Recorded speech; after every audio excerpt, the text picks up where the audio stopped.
vous êtes bien, vous êtes très bien sur TV Liberté. Bienvenue dans cette nouvelle édition du Plus d'éléments, l'émission de la revue des idées pour la civilisation européenne. Et pour cette édition, j'ai le plaisir d'avoir autour de moi deux piliers de notre revue. D'abord, son directeur, le directeur de la rédaction d'éléments, Pascal Esric.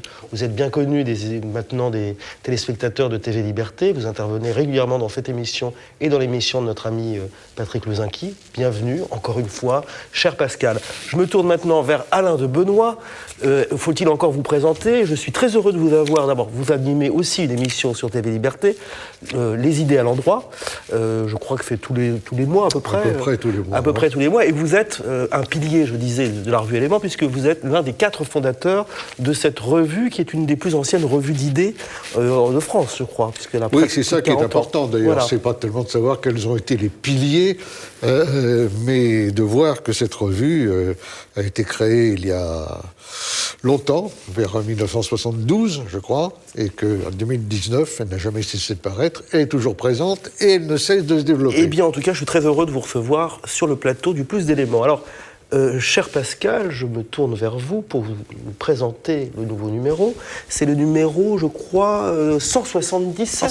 177. Alors, vous consacrez une une à un personnage que certains connaissent peut-être, je la montre, Étienne Chouard.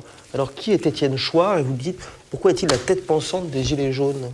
Eh bien, Étienne Chouard, depuis le début, depuis le début des manifestations des Gilets jaunes, est un petit peu l'intellectuel organique des Gilets jaunes. Il a, avec ses réflexions sur la démocratie directe, sur le mandat électif impératif, sur le RIC, le fameux RIC, s'est imposé parmi les Gilets jaunes comme une des têtes pensantes, effectivement. Il était intéressant d'aller voir ce qu'il avait un petit peu dans le ventre, hein, et c'est la raison pour laquelle nous avons envoyé David Lépée, qui travaille beaucoup aussi sur les questions de démocratie directe. David Lépée est suisse, on connaît la proximité entre la Suisse, la démocratie directe, en tout cas, et Étienne Chouard, pour qui c'est un de ses chevaux de bataille. Et donc, nous sommes allés le rencontrer. Et je pense que c'est la première fois qu'un magazine consacre à la fois sa couverture et puis toute une série à la fois d'entretiens et de petits dossiers, puisque derrière, il y a un prolongement, finalement, sur la démocratie directe en Suisse, comment ça fonctionne, les limites, est-ce que c'est transposable en France. Tout ça est fait avec David Lépée et Étienne Chouard. Et bien sûr, nous avons notre... éditorial. Oui, il y a l'éditorial, bien sûr, d'Alain de Benoît, notamment. Tout à l'heure. Mais aussi, on a voulu faire un éclairage sur Fiorina Ligné, qui a été blessée gravement, d'ailleurs, très gravement à l'œil, puisqu'elle a perdu un œil, et c'est en quelque sorte, la marraine de ce numéro. Voilà. Mais très bien. Et alors, j'aimerais poser une question, parce que ce qui est important de noter, c'est que c'est la première fois aussi que Étienne Chouard s'exprime sans qu'on ressasse les polémiques, puisqu'on interroge maintenant Étienne Chouard que pour lui parler de sa proximité ou sa prétendue proximité avec Alain Soral. Alors, cher Alain de Benoît, vous intitulez votre éditorial, et j'y vois peut-être une référence au marquis de Sade, populiste, encore un effort. Pourquoi doivent-ils encore faire un effort, ces populistes? C'est très simple. Vous savez que j'ai publié un livre qui s'appelle Le moment populiste il n'y a pas très longtemps, et l'un des points sur lesquels j'insiste, c'est que, contrairement à ce qu'affirment certains, il n'y a pas d'idéologie populiste. Il y a un style populiste, c'est une autre façon de faire de la politique, mais il n'y a pas une idéologie populiste cohérente. C'est-à-dire que les mouvements populistes peuvent s'engager sur les voies les plus différentes. Or, on commence maintenant, non pas à pouvoir faire un bilan, c'est encore trop tôt, mais à observer ce que font les populistes lorsqu'ils arrivent au pouvoir, et à partir de là, on peut évidemment exercer son sens critique. Et je pense qu'il y a quelques domaines dans lesquels les populistes, à mon avis, ne sont pas tout à fait sur les bonnes rails. J'ai pris 4 exemples. Le premier, c'est la question de l'Europe.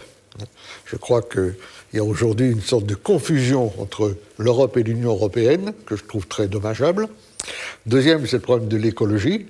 Il y a beaucoup de gens dans les mouvements populistes qui s'imaginent que l'écologisme, c'est du mondialisme. Il y a une réalité sur la préservation des écosystèmes. Le troisième point, c'est le libéralisme.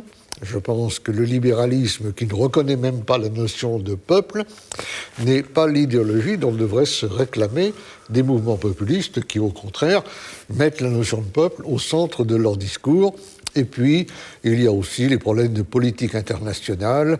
Je pense qu'il faut que les populistes fréquentent un peu plus la géopolitique pour réaliser que les alliances, c'est pas quelque chose qu'on fait au doigt mouillé. Voilà. Alors très bien, merci pour cet éclairage. Pascal, je reviens aussi parce que c'est lié au dossier évidemment sur le populisme, les 36 familles du populisme. Alors vous vous êtes un peu amusé à essayer de trouver ces familles, ces différents styles de populistes. Alors quels sont-ils? Est-ce que vous pourriez nous le présenter brièvement? Vous dites on s'est amusé, on ne s'est pas mais enfin l'idée était amusante, voilà. Mais en réalité le lecteur va s'amuser, je crois, beaucoup. Mais la réalisation, eh bien, c'est une équipe de 10 personnes pendant un mois, quasiment à temps plein. Donc, on leur a demandé, effectivement, de dresser des typologies. Et donc, il y a 36 nuances de populisme. Et à ces 36 nuances de populisme, nous avons finalement, nous l'avons identifié, nous les avons identifiés par un film, par une chanson, par un moment historique, par un slogan. Et donc, ces 36 familles, eh bien, ça va du national-populisme au populisme des riches, mais historiquement aussi, on parle du populisme antique, on parle avec Jules César, avec un certain nombre de références à la fois cinématographiques, poétiques, de chansons, qui, j'espère, vont faire, à la fois vont permettre au lecteur de mieux appréhender ce qu'est le populisme, c'est-à-dire non pas une doctrine, comme Alain Benoît vient de le dire, mais un style. Et c'est ce qu'on a essayé de faire avec... d'une manière exhaustive. Alors, je peux donner un exemple aux auditeurs parce que c'est amusant. Je prends le national-populisme. Alors, c'est le mouvement politique Jean-Marie Le Pen, RPF, Front National, slogan bleu, blanc, rouge, ennemi les mondialistes, le système d'immigration, Anne Sinclair, Patrick Bruel, les fédéralistes et les régionalistes. Et dans les chansons, il y a le grand métinge du métropolitain, la Marseillaise, la coloniale. Et tout ça, ça fait d'excellents Français de Maurice Chevalier et Ne m'appelez plus Jalais France de Michel Sardou. Et j'aimerais quand même citer la phrase, la citation sur le national-populiste de notre ami François Bousquet. Le Pen opère une carnavalisation du discours politique. Sa rhétorique s'inspire de la satire ménipée, un vieux genre d'invective que les bourgeois de Paris remirent au goût du jour au temps des guerres de religion. Il faut imaginer Astérix et Obélix, mais sans la potion magique. Voilà, c'est une très belle... comme d'habitude, notre ami François Bousquet, trouve les bonnes formules. Bien sûr. Voilà. Oui, il a un style, comme les populistes d'ailleurs. Exactement. Voilà, alors est-ce que vous pourriez rajouter quelque chose sur le numéro cher Pascal, il nous reste encore un peu de temps. Les lecteurs j'espère que les lecteurs vont réussir à trouver leur style de populisme. Moi, je ne sais pas, moi je voulais vous la poser. Non, mais alors, vous-même, est-ce que... écoutez, moi, j'hésite entre le populisme romantique et le social-populisme. Je ne sais pas bien, dans le social-populisme, j'aime pas trop Amélie Dupoulin. Il n'est pas interdit de se reconnaître dans plusieurs styles. Oui. Moi, je trouve que ce dossier est absolument épatant. D'abord, je voudrais rappeler qu'il y a une vingtaine d'années, on avait déjà fait, dans Éléments, les 36 familles de droite. Et c'est un peu dans le même esprit qu'on a fait les 36 formes de populisme. Et il y a un côté ludique, effectivement. Oui, c'est ça. Il y a un côté ludique quand on le fait, encore que ce soit pas si facile, et également, bien sûr, quand on le lit. Mais en même temps, il y a quelque chose de très sérieux, hein, parce qu'on est dans une époque, pour reprendre un mot dont tout le monde use et abuse, qui est l'époque des amalgames. Hein. Donc, sous populisme, on met un peu n'importe quoi. De même que sous le mot droite, on met une foule de choses différentes. Or, ce que nous cherchons à montrer, c'est le contraire, c'est-à-dire les différences. Et il y a beaucoup de gens, je pense, qui seront surpris de découvrir qu'on a pu identifier 36 formes de populisme différents et de montrer en quoi ils se différencient et parfois aussi, bien sûr, se recoupent. Et aussi, ce qui me semble intéressant, c'est de voir, vous parliez que le populisme était avant tout un style, qu'une position politique, ce n'est pas simplement l'adhésion à un système, une vision de la société et de l'État, mais aussi parfois ça recoupe des goûts en matière esthétique, en matière d'art, de littérature, etc. Et donc ça, je trouve qu'on est aussi la revue des idées, mais on tient beaucoup au combat culturel.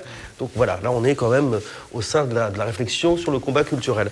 Alors maintenant, je vais me tourner vers, à moins que vous ayez quelque chose à rajouter, mon cher Oui, Pascal. je voudrais dire que dans le dossier, il y a un très très bon éclairage sur la situation en Espagne, sur un article de Rodrigo Agulo sur Podemos, sur la situation de ce... Alors là, pour le coup, des populistes de gauche en Espagne, un article de notre correspondant en Espagne, et qui est très très éclairant, et que je recommande. Et un entretien de François Bousquet avec Vox, avec l'un des leaders du mouvement Vox, qui est là plutôt populisme de droite. Oui, qui est là voire populiste libéral. Cher Alain, vous avez quelque chose à rajouter peut-être? Je trouve qu'il y a encore des tas de choses qu'on peut signaler. Oui. Il faut qu'il nous reste du temps aussi. Il y a un très bel article de David Lépée sur Robespierre, il y a des articles sur Georges Soros, il y a un entretien à propos avec Pierre Conessa à propos de Hollywood, il y a un débat entre François Bousquet et Patrick Jean à propos de Welbeck. Alors voilà, arrêtons-nous, merci. Allez, excusez-moi, je vous arrête parce que là, vous m'avez sauvé. Vous avez sauvé cette émission. J'allais l'oublier, il faut absolument parler en effet de... parce que Welbeck, j'ai l'impression en lisant la presse qu'on ne s'en empare que soit pour en faire l'éloge, soit pour le détester. Mais là, vous avez deux articles contradictoires. Oui. Un article charge... c'est le cas de le dire, de notre ami François Bousquet. Je suis pas d'accord avec vous parce que élogieux de Patrice Jean. Je suis pas d'accord avec vous parce que Michel Houellebecq aujourd'hui, c'est Saint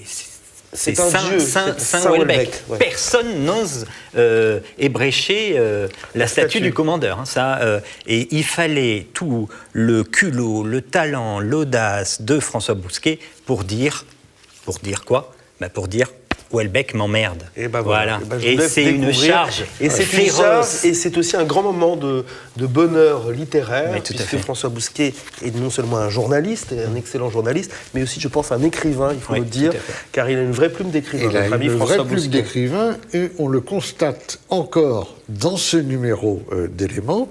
Avec un article sur Bernanos. Un plaisir n'arrive pas seul, avec un superbe article sur la famille Bernanos, qui s'appelle Les Bernanos, des camelots du roi à la camelote antifasciste. Voilà. Et c'est un article absolument superbe. Il y a aussi un très bon texte sur le dernier film de Cheyenne Caron, Le Corps sauvage. Par notre ami Ludwig Maubreuil. Il y a encore plein de choses, je ne vais pas tout énumérer, ça sera ennuyeux, entre les entretiens, les articles, etc.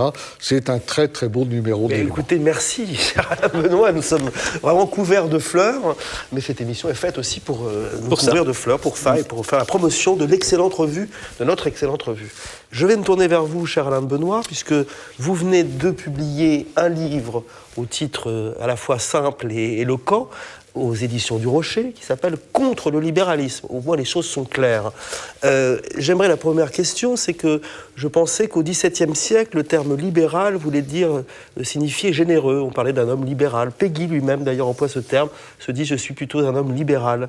Aujourd'hui, quand on dit à la plupart des gens libéral, il pense argent, il pense consumérisme, il pense banque, société de marché, Madoff, Soros. Alors, il faudrait s'expliquer, qu'est-ce que c'est que ce libéralisme contre lequel vous réagissez, cher Alain Benoît ? Le grand atout du libéralisme, c'est que quand on entend libéralisme, on fait le rapprochement avec la liberté. Dans mon livre, j'explique qu'il n'y a pas plus de rapport entre le libéralisme et la liberté qu'entre le commun et le communisme ou l'égalité et l'égalitarisme.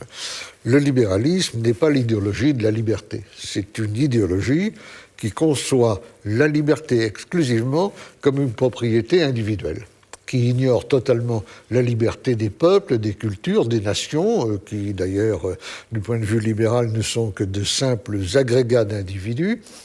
Et donc il y a une compréhension de la liberté à laquelle on peut opposer d'autres conceptions de la liberté. Il ne s'agit évidemment pas de lui faire crédit d'être la doctrine de la liberté et en conséquence de condamner la liberté, bien au contraire. Maintenant, le livre, vous avez cité le titre, c'est bien, il faut citer le sous-titre. Le sous-titre est clair, comme souvent le titre. C'est pas contre le libéralisme du point de vue de Sirius, c'est contre le libéralisme, la société n'est pas un marché. Oui. Et aujourd'hui, l'une des caractéristiques majeures des théories libérales, c'est de présenter au contraire la société comme reflétée, exprimée, définie par le modèle du marché. Il y a même d'ailleurs, Margaret Thatcher s'exprimait, elle disait il n'y a pas de société. Absolument. Margaret Thatcher disait il n'y a pas de société, parce que précisément pour les libéraux, la société, en tant qu'elle serait dotée de propriétés intrinsèques, n'existe pas. La société, c'est une addition, un agrégat d'individus.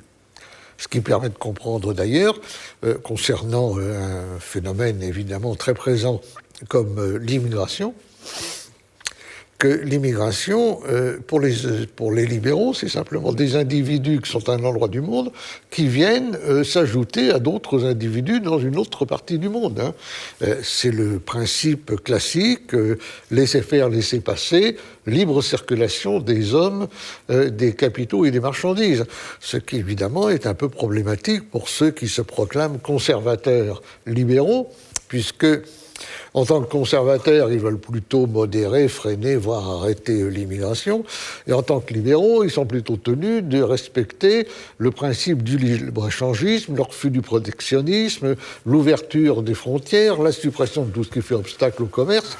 Donc il y a de quoi rendre un petit peu fou. C'est la raison pour laquelle je dis souvent que les libéraux conservateurs sont des gens qui ne peuvent se montrer libéraux qu'au dépens de leur conservatisme et conservateurs qu'au dépend de leur libéralisme. Vous pensez que c'est une contradiction d'être libéral-conservateur, voire même national-libéral, puisqu'il y a certaines personnes qui se réclament du national-libéralisme, étrangement aussi. Oui, bien sûr, c'est une école qui a ses lettres de noblesse, mais qui repose sur une contradiction.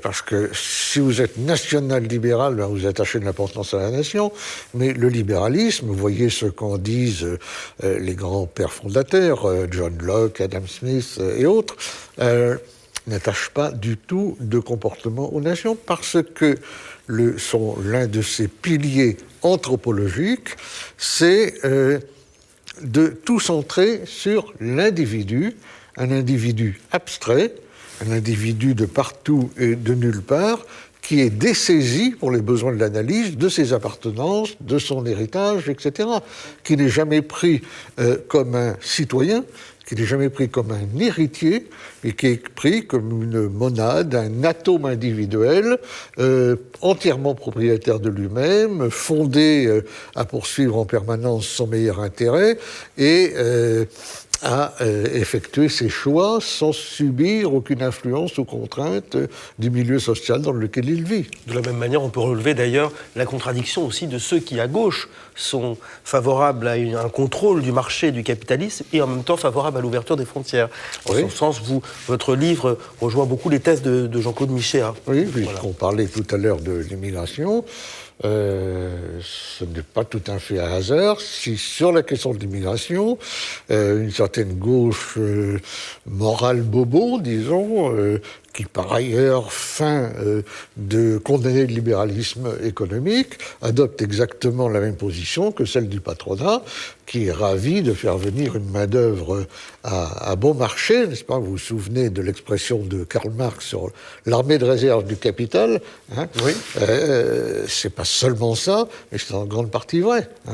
Alors, les uns pour des raisons économiques, les autres pour des raisons prétendument morales, finalement aboutissent à la même conclusion, c'est-à-dire supprimer les frontières.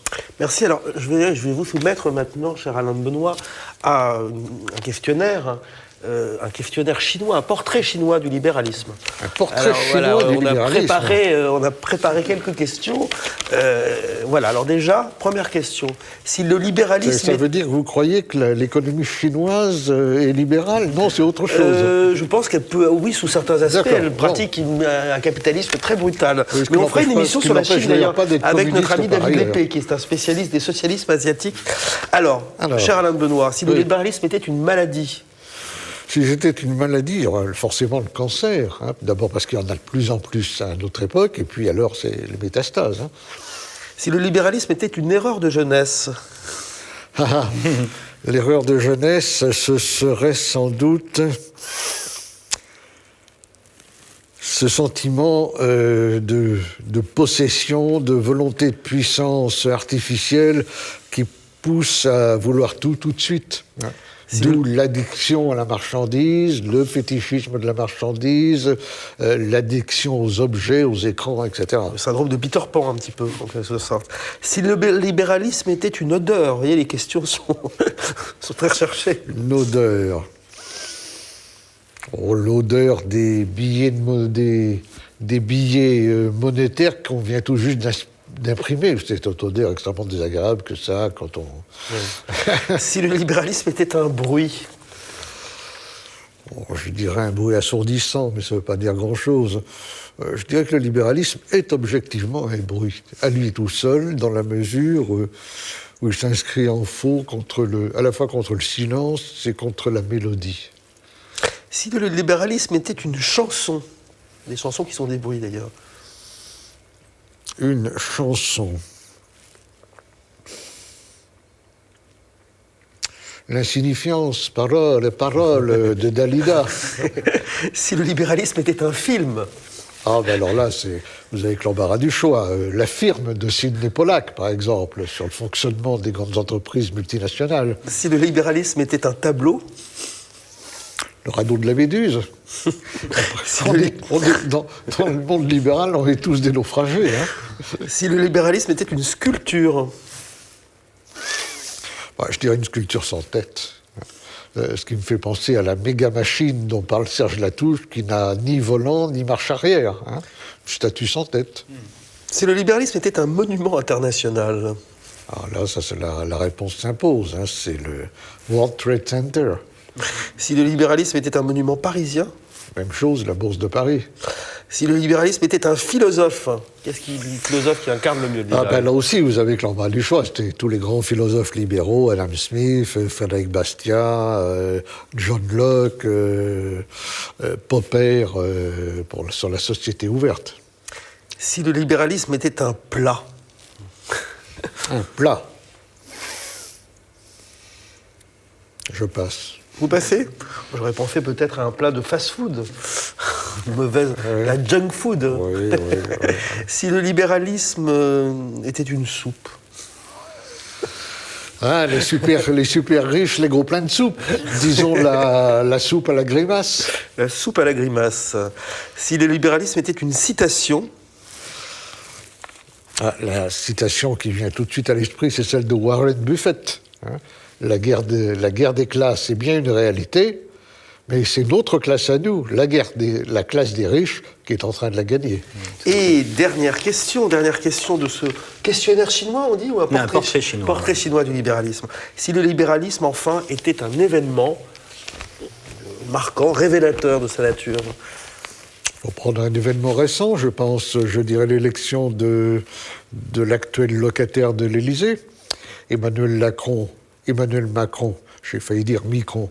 Emmanuel Macron a constitué son gouvernement dès qu'il a été élu, en innovant, puisqu'il a fait un gouvernement constitué de libéraux de droite et de libéraux de gauche. On ne peut pas faire plus libéral et montrer en même temps que le clivage droite-gauche ne correspond plus à grand-chose, mais que le vrai clivage qui monte, c'est le clivage libéraux contre anti-libéraux.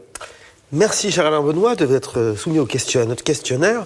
Alors, chers amis, c'est bientôt le terme de cette émission. Je rappelle parution du dernier numéro 177 de la revue Éléments, consacré, on en a parlé, mais avec un entretien avec Étienne Chouard, tête pensante du Gilet jaune. Je rappelle aussi le titre du livre d'Alain Benoît, Contre-libéralisme, aux éditions du Rocher. Tout à fait. Rappelez-moi le sous-titre, Alain Benoît, j'ai un trou de La mémoire. société n'est pas un marché aux éditions du Rocher. Aux éditions du Rocher, dans toutes les bonnes librairies, évidemment. Tout à fait. Je vous remercie, je vous retrouve dans 2 mois, lors de la parution de notre prochain numéro. Et à bientôt, j'espère, et continuez à écouter et à regarder TV Liberté, car on y est très bien. Au revoir.